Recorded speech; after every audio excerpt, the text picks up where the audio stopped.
যা বাবাকে বারে চাকাতেই হবে রে। রাখ, বয়স্ক মানুষটা আহারে পড়ে পড়ে যাবে কোথায়, এতটা রাস্তা কাঁধে করে নিয়ে যা কি মুখের কথা। হাঁটু ছাড়িয়ে গেছে। ওই দেখো মাপু, অনেক অনেক, এক্ষুনি প্যান ভিজে যাচ্ছে, আরো এগোবে আরো বাড়বে।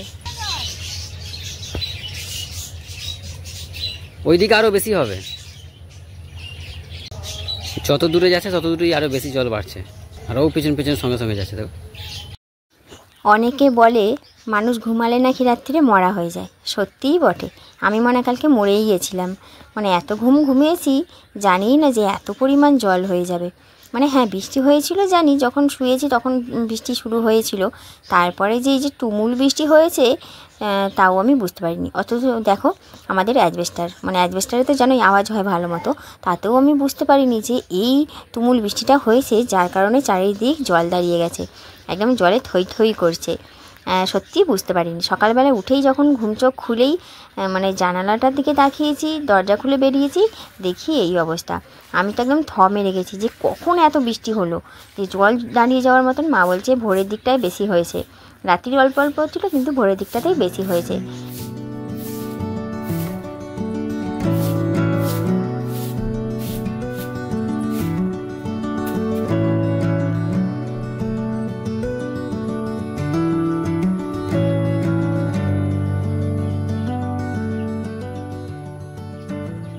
গুড মর্নিং, আরও একটা নতুন ব্লগে তোমাদের সবাইকে জানাই অনেক স্বাগত।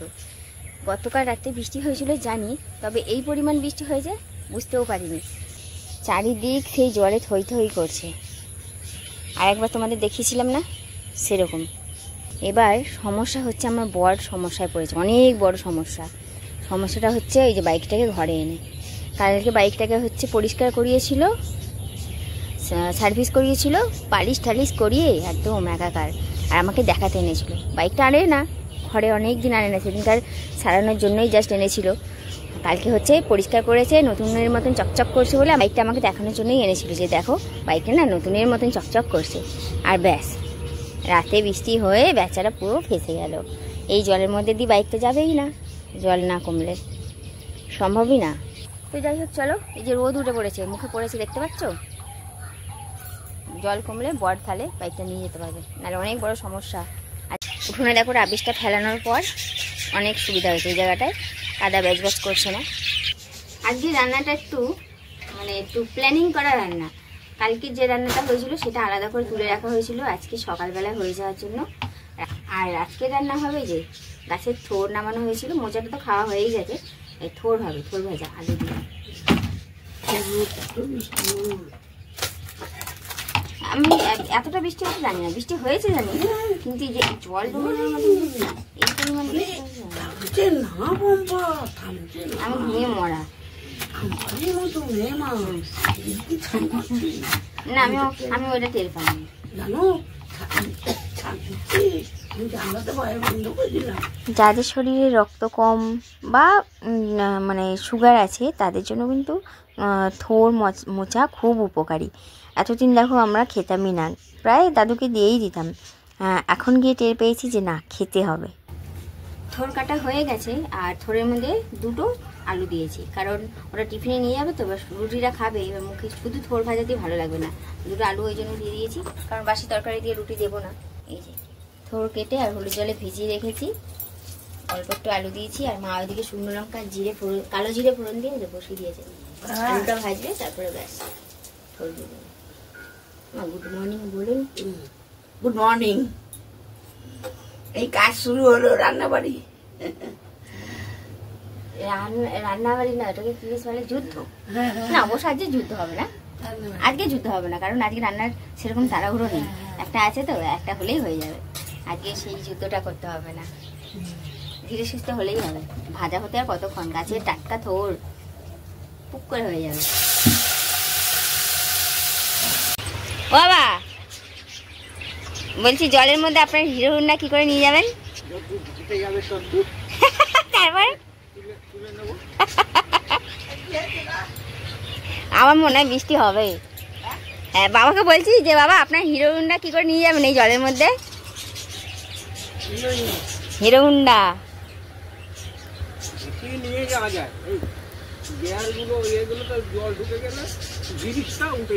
নষ্ট হয়ে যাবে। ওইটা তো নষ্ট হয়ে গেছে দেখুন না, ওই যে সামনে ওই কি মটগার্ড না কি বলে, জং ধরে গেছে। আগে কাঁধে নিয়ে যাওয়ার বয়স ছিল, এখন কি আর আছে? এখন হাঁপিয়ে যাবে।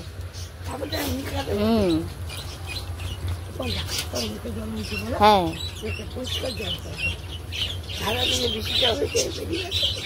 আবার মেঘ করলো, ওইরকমই হচ্ছে, মেঘটা ফেসে ফেসে যাচ্ছে। তো আপনি কি এখন তুলতে যাচ্ছেন? ও বাবা এখনই তুলতে যাচ্ছে। চাবি নিয়েছেন? চাবি দিয়ে আসবে, নাহলে আমার গায়েব হয়ে যাবে।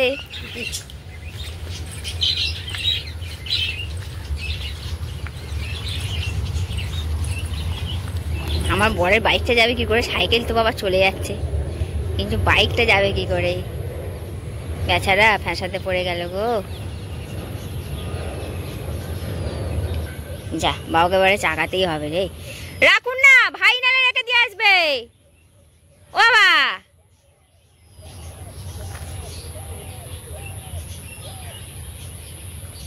বয়স্ক মানুষটা আহারে পড়ে পড়ে যাবে কোথায়? টলবল টলবল করছে। বলছি রেখে দিয়ে আস, ভাই রেখে দিয়ে আসবে। এতটা রাস্তা কাঁধে করে নিয়ে যা কি মুখের কথা?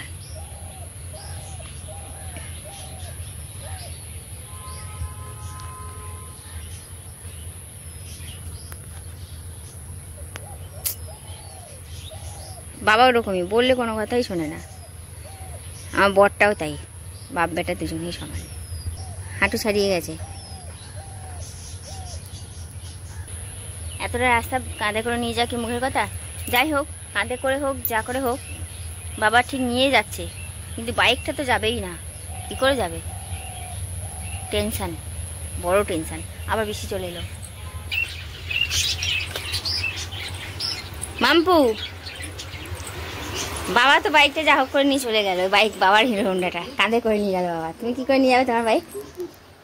টেনশন হচ্ছে? টেনশনের কি আছে? বাইক বাইক না গেলে বাসে করে চলে যাবে, হাঁটবে একদিন। তো কি হয়েছে? হ্যাঁ, ব্যথা করছে? তাহলে ক্যালেন্ডারের মতন পড়ে আছো কেন? ব্যথা করছে কোথায়? অমাবস্যা গেছে না কালকের, ওই জন্য ব্যথা করছে। মায়ের রান্না কিন্তু কমপ্লিট হয়ে গেছে। এই হচ্ছে থোর আলু ভাজা, আর আর এই হচ্ছে কালকের তরকারিটা। মানে কালকে তো ব্লগ করিনি, তোমরা জানতে পারলে না। কচু আলুর তরকারি, মানে আলাদা করে তুলে রাখা হয়েছে। একটু মা গরম করে নিয়েছে।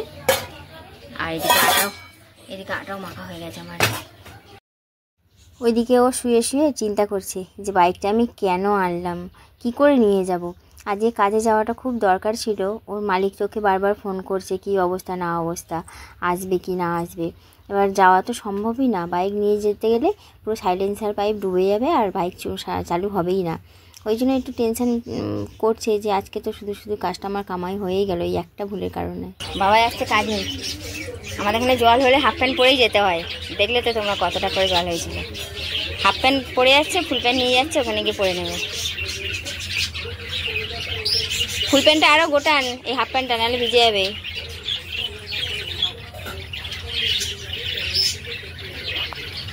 এদিকে রোদও উঠেছে, আবার মাঝে মাঝে মেঘনাও করছে। বেচারা আছে কাজে আর যেতে পারলো না, মানে খুব দরকারি কাজ ছিল, কিন্তু কোনো উপায় নেই। ইচ্ছা থাকলেও উপায় নেই।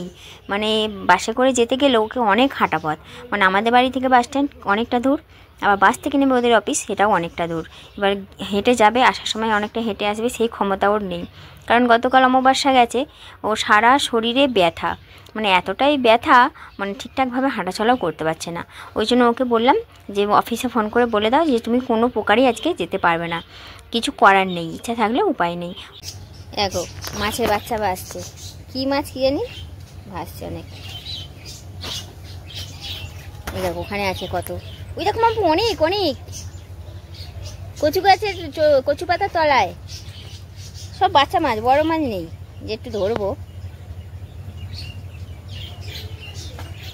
হ্যাঁ গো, বাবা গেছিল সাইকেল রাখতে, দেখলাম কত জল, যত এগোবে তত জল বাড়বে।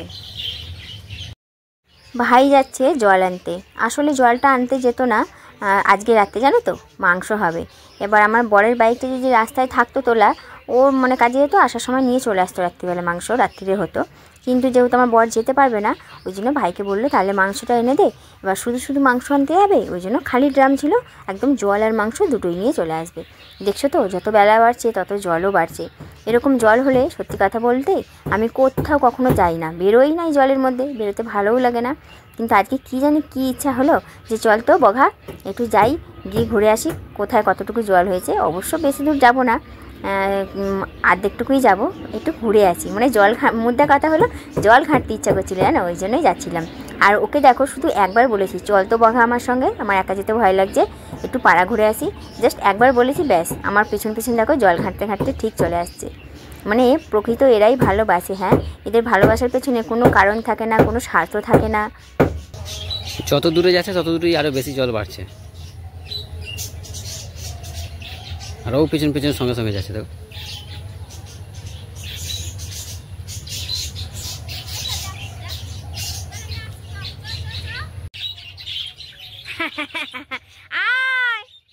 দেখো আমাদের কত ভালোবাসে। হ্যাঁ, একজনকে বললাম আমি ঘুরতে যাচ্ছি, আমার সঙ্গে যাবি তো আয়, চলে গেল ভিজে ভিজে। আর একজন সাঁতার কেটে কেটে আসো আসো আসো,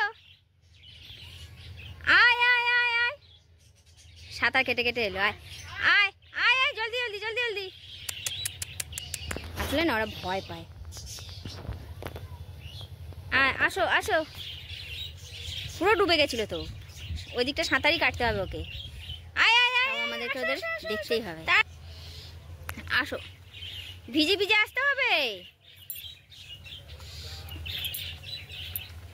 এত ভালোবাসিস আমাদেরকে, কেন ভালোবাসিস রে? ওই বাবা ওই বাবা ও বাবা ওই বাবা ওই বাবা, ভিজে ভিজে চলে এসেছো তুমি, ভিজে ভিজেই চলে এসেছো। বাবা এতটা পর্যন্ত জল গোর, এতটা পর্যন্ত ভিজে, চ চ চ চ চ, এই তো এত পর্যন্ত ভিজে।